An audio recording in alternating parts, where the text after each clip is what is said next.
gaveta e que faz gente falar, ouvir o que falou, o que falaram, repete, brinca.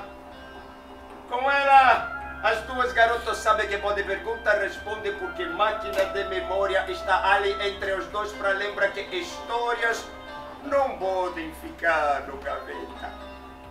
Ela então falou pela primeira vez do que a vida lhe havia guardado das duas lados da oceano. Seu fala um dia passado ao presente, em direção ao futuro, e ele sabe breve.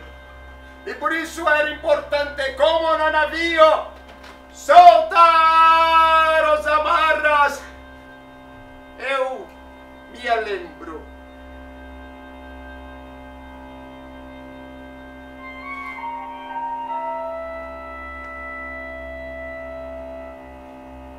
Eu me lembro, nós tínhamos uma área volta de casa, de limão bem grande.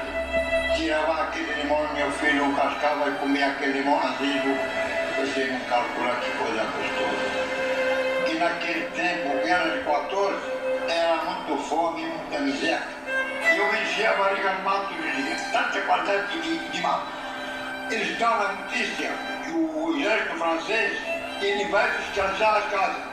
Vamos limpar tudo, a força entrava em casa e batia e levava.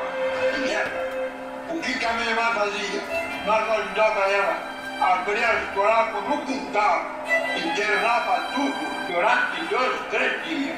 Quando eles vão embora, e nós abria e tirava outra vez.